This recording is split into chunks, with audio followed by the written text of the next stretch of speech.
नमस्कार, स्वागत है आपका। देख रहे वीआईपी न्यूज, मैं हूं आपके साथ ऋषिका गुप्ता। चुनावी हलचल लगातार जारी है।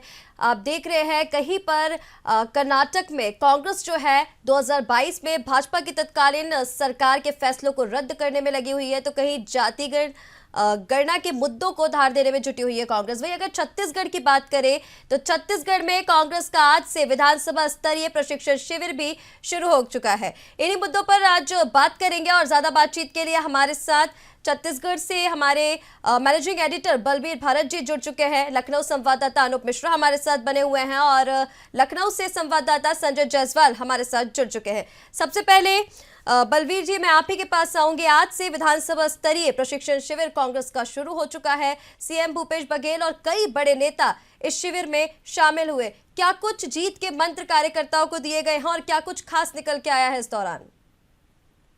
मैं आप लोग को बताना चाहूंगा कि चुनावी संग्राम तो शुरू हो चुका है जी। भाजपा और कांग्रेस बाकायदा दोनों अपने अपने कार्यकर्ताओं को चुनाव में इस तरीके से उनकी स्ट्रेटेजी हो, इस पर तैयारी चालू हो चुकी है जी। इसके पहले आज जो प्रशिक्षण शुरू हुआ है, इसके पहले कांग्रेस ने पूरे छत्तीसगढ़ में 5 संभागों में अपने सम्मेलन करवाए और कार्यकर्ताओं को रिचार्ज करने का काम किया जी। आज जो यहाँ पे पाटन में हुआ यह प्रशिक्षण शिविर, इस बार से जब सारे चुनाव आधुनिक तरीके से लड़े जा रहे हैं तो सोशल मीडिया को बहुत ज्यादा जोर दिया जा रहा है जी। और मतलब नेताओं से लेकर कार्यकर्ताओं तक सभी को ये मानना है कि सोशल मीडिया में जब तक टीम मजबूत नहीं होगी तो वो जो फौज का एक बोलते वेपन है सोशल मीडिया, जो बहुत बड़ा है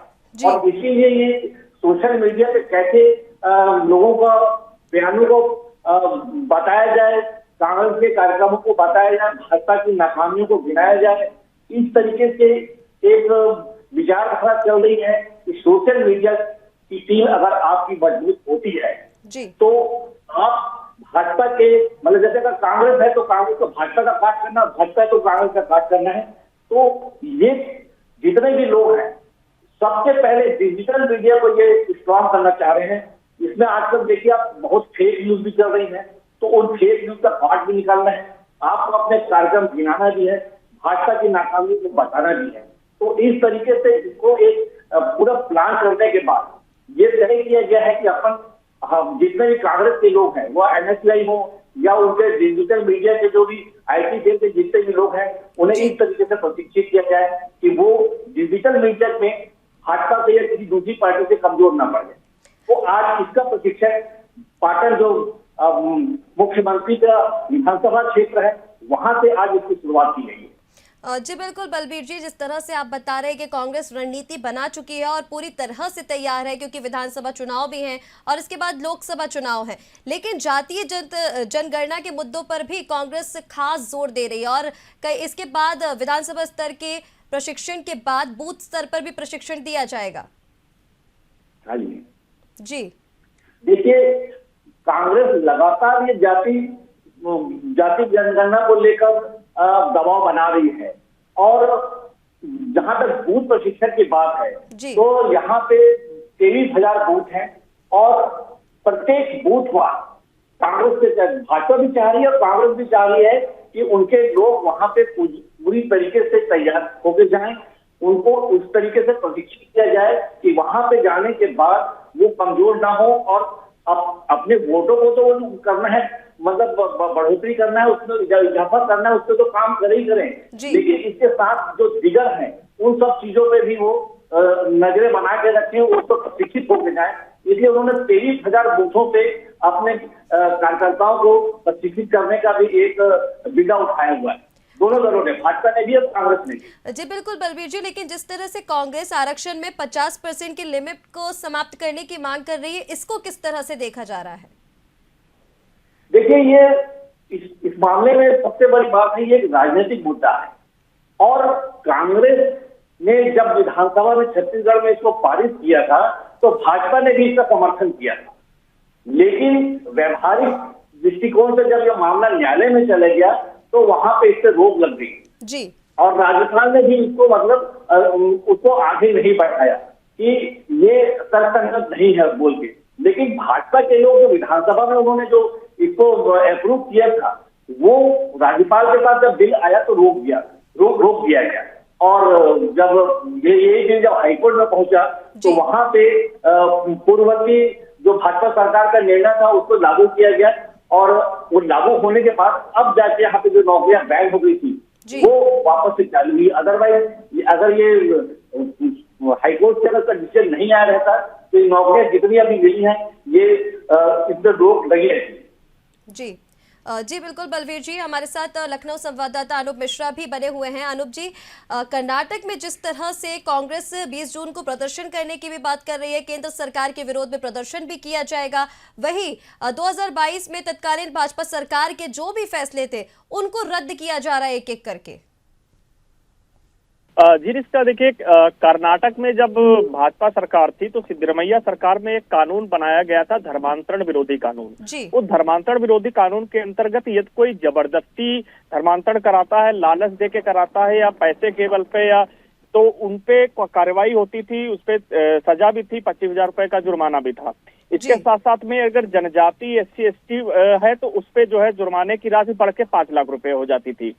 तो जो धर्मांतरण संबंधी कानून है उसको भारतीय जनता पार्टी के द्वारा जो बनाया गया था उसको कांग्रेस सरकार 3 जुलाई से जो विधानसभा सत्र उनके यहाँ होने वाला है उसमें पेश करेगी, उसको रद्द करने का काम करेगी। तो उसको लेके कहीं न कहीं ये जरूर देखा जा सकता है कि भारतीय कांग्रेस कहीं न कहीं तुष्टीकरण की राजनीति की तरफ बढ़ रही है, क्योंकि जो धर्मांतरण कानून है उस पर कहीं भी ये नहीं लिखा हुआ है कि उस पर कोई प्रेम विवाह नहीं कर सकता या हिंदू मुसलमान में शादी नहीं हो सकती है, लेकिन ये वो कहीं दबाव दे करके, लालच दे करके किया जाता है, तो उसके विरोध में धर्मांतरण कानून बनाया गया था।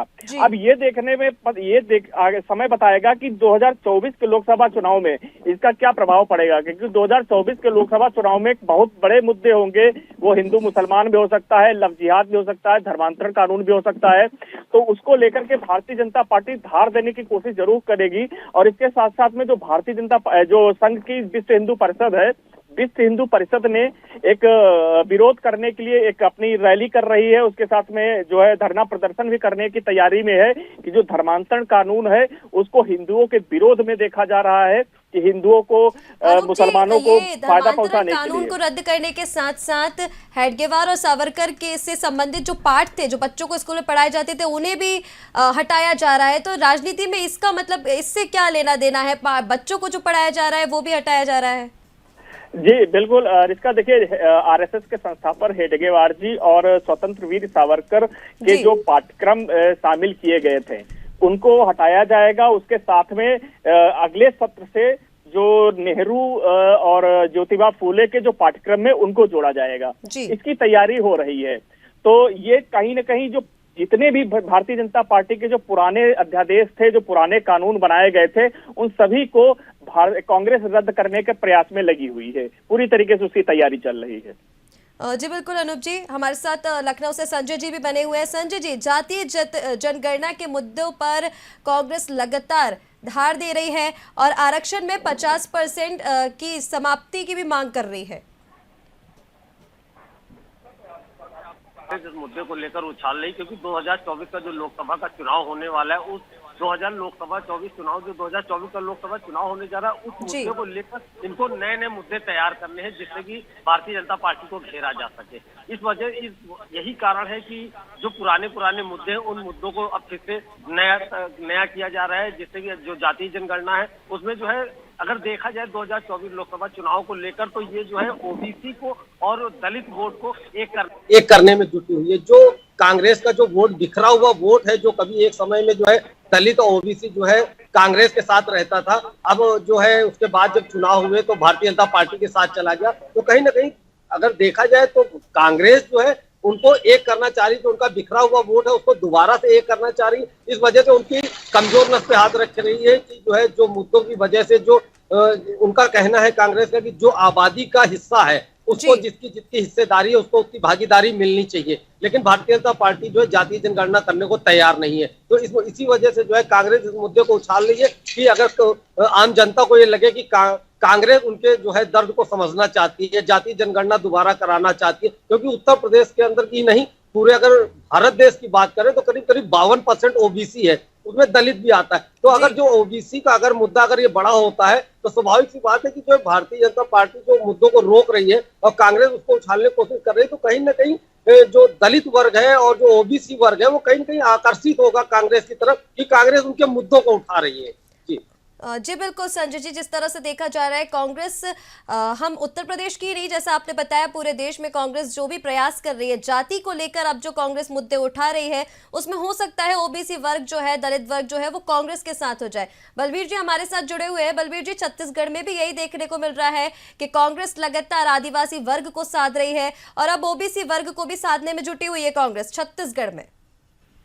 हाँ बिल्कुल सही कह रहे हैं आपने जी। छत्तीसगढ़ में जो परिणाम खासकर विधानसभा के, ये हमेशा आदिवासी क्षेत्रों से ही डिसाइड होते हैं जी। या तो सरगुजा और बस्तर का जो इलाका है, यही चीज से छत्तीसगढ़ में सत्ता किसकी है कि इसका द्वार खुलता है, यहाँ से सत्ता का द्वार यहाँ से खुलता है जी। तो कांग्रेस के साथ साथ भाजपा दोनों ही देखिए, आप जितने जैसे प्रदेश प्रभारी है भाजपा के, उनका सबसे पहला दौरा बस्तर पे ही हुआ था और कांग्रेस के नेता भी जो आ रहे हैं वो बस्तर पे ही आ रहे हैं। मतलब आदिवासी वोटों को साधने की छत्तीसगढ़ में हमेशा जरूरत होती है, क्योंकि वहीं से सत्ता का रास्ता निकलता है।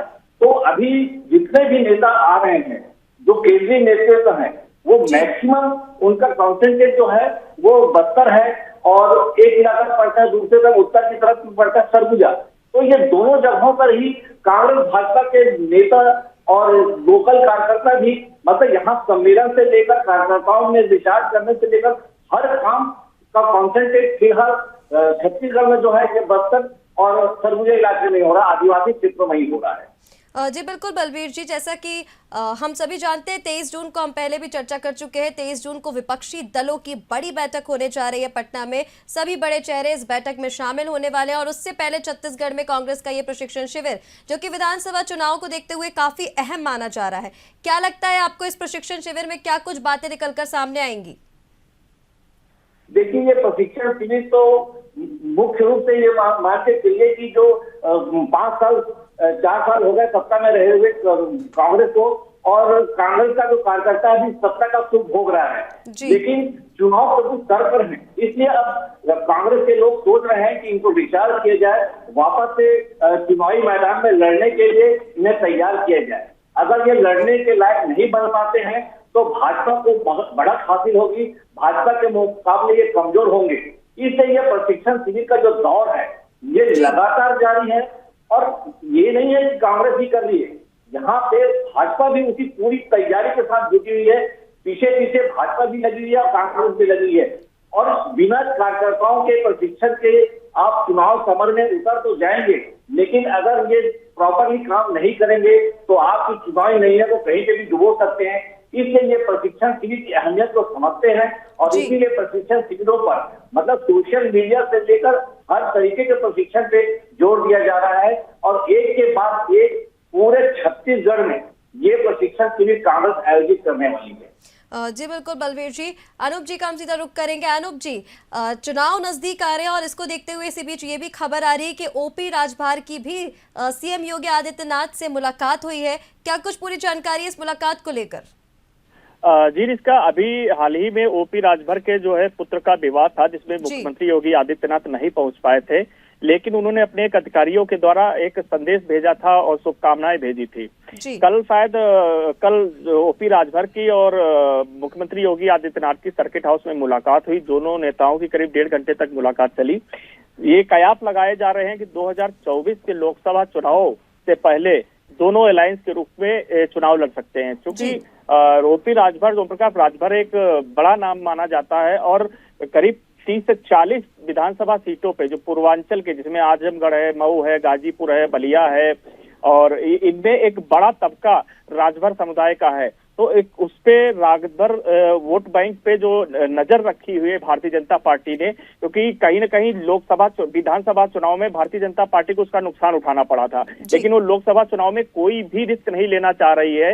वो प्रकाश राजभर के साथ अलायंस करके और 2024 का लोकसभा चुनाव लड़ना चाह रही है, क्योंकि समाजवादी पार्टी के साथ ओम प्रकाश राजभर का सोहेल देव पार्टी का जो है गठबंधन टूट चुका है, तो उस कंडीशन में ओम प्रकाश राजभर को किसी न किसी बड़ी राष्ट्रीय पार्टी का साथ जरूर चाहिए होगा। तो बिल्कुल ये कहा जा सकता है कि 2024 लोकसभा चुनाव से पहले भाजपा का दामन थाम सकते हैं ओपी राजभर।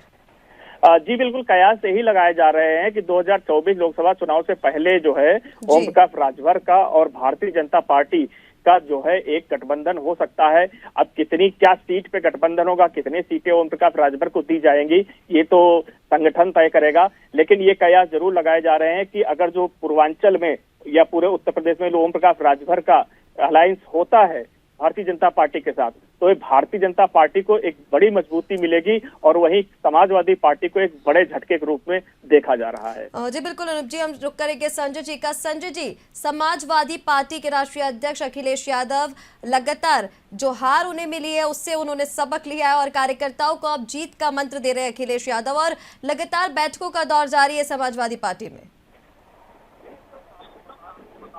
समाजवादी पार्टी के राष्ट्रीय अध्यक्ष जो अखिलेश यादव जी हैं, ये लगातार अगर बात करें 2014 की, 2019 की, 2022 की, लगातार इन्होंने सारे चुनाव हारे हैं। तो हार पे उन्होंने अपना एक समीक्षा की है कि आखिर समाजवादी पार्टी सीटें तो पाती है लेकिन सत्ता में नहीं आ पाती है और हार की तरफ वो चली जाती है। उस बात को लेकर इन्होंने समीक्षा की, अपने जो सीनियर कार्यकर्ता हैं उनके साथ बैठ के उन्होंने समीक्षा की कि आखिर हार क्यों हो रही है, लगातार हम क्यों नहीं पहुंच पा रहे हैं सत्ता तक। इन बातों को लेकर इन्होंने जो समीक्षा की उसमें उसके बाद इन्होंने जो है जो स्वर्गीय मुलायम सिंह यादव जो उनके संरक्षक थे उनकी बातों को उन्होंने याद किया कि जो है किस हिसाब से जो है चुनाव जीता जाता है, किस हिसाब से तैयारी की जाती है। तो अब कहीं ना कहीं वो मुलायम सिंह की राह पर चल पड़े हैं और उसके बाद उन्होंने जो है अपने शिविर लगाने शुरू कर दिए और जनता के बीच जाने की कवायद तेज कर दी है। इस बात को लेकर जो है उन्होंने कई शिविर लगाए हैं और 2 शिविर पहले ऑलरेडी लग चुके हैं जिसमें कार्यकर्ता सम्मेलन उन्होंने किया और कार्यकर्ताओं से बात की और उन्होंने जीत का मंत्र दिया कि हमें अगर 2024 में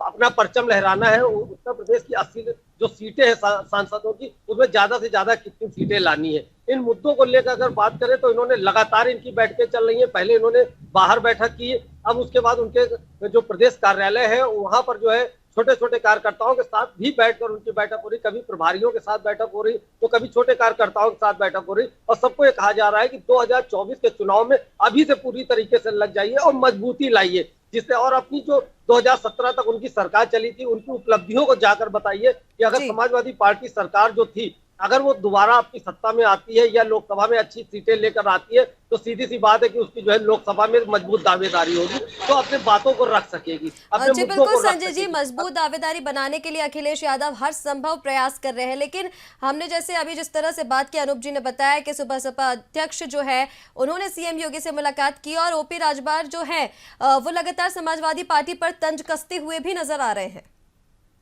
देखिए, अगर ओपी राजभर की बात करें तो बहुत ही जो है मौका परस्त उनको एक नेता कहा जा सकता है। अभी 2022 का जब चुनाव हुआ था तब ये जो है उनके साथ थे, भारतीय जनता पार्टी के साथ थे। उसके बाद जब 2019 का जब चुनाव हुआ था तब ये भारतीय जनता पार्टी के साथ थे। उसके बाद फिर जब दोबारा चुनाव हुआ तो उनको लगा कि जो है 2022 के चुनाव में शायद समाजवादी पार्टी ज्यादा मजबूत नजर आ रही है, तो उन्होंने अपनी जो है भारतीय जनता पार्टी से तलखियां मजबूत करके सीधे ये जो है समाजवादी पार्टी में चले आए। जब समाजवादी पार्टी में आए उन्होंने देखा कि यहाँ तो सिक्का उनका चला नहीं और सरकार में भी नहीं आता, उनको सत्ता की बड़ी लालच रहती है। और जब उनको देखा कि सरकार अब वहां पर नहीं बनने वाली और तो इधर जो है 2024 के चुनाव है जहाँ पे भारतीय जनता पार्टी उनको कहीं मजबूत नजर दिख रही है, तो अब वो जो है 2024 के चुनाव को लेकर भारतीय जनता पार्टी से उन्होंने नजदीकियां काफी बढ़ा ली है। जो शीर्ष नेतृत्व है जो भारतीय जनता पार्टी का, उनसे लगातार मुलाकात कर रहे हैं और जो सूत्रों की बात करें तो हो सकता है अगले महीने तक जो है भारतीय जनता पार्टी में उनका गठबंधन फिर से हो जाए। जी बिल्कुल, हमारे साथ अनूप जी बने हुए हैं। अनूप जी, एक के बाद एक बड़े नेताओं के दौरे देखने को मिल रहे हैं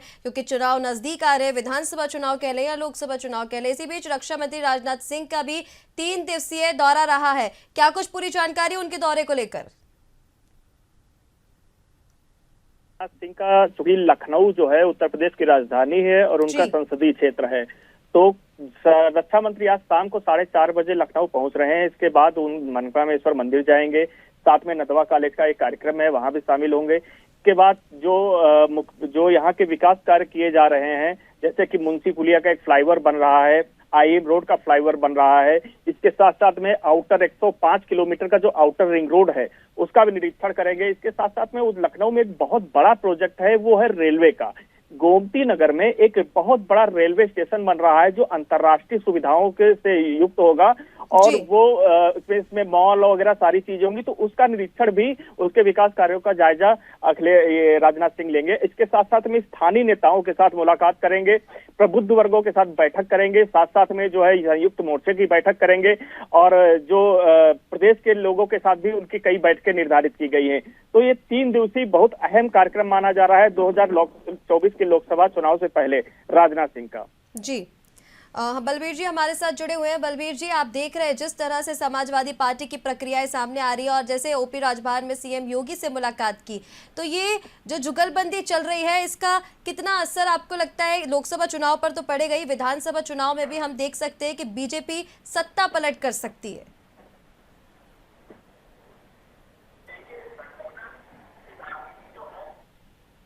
तो पड़े ये तो नहीं हो सकता, लेकिन हाँ ये बात जरूर है कि कुछ वोटों का बंटवारा तो हो ही जाता है जी। और उत्तर प्रदेश को लेकर कितना फर्क पड़ेगा उत्तर प्रदेश में, यह मेरे लिए कहना तो मुश्किल है, लेकिन निश्चित तौर पे ऐसे गठबंधन चेंज तो लगाते ही हैं।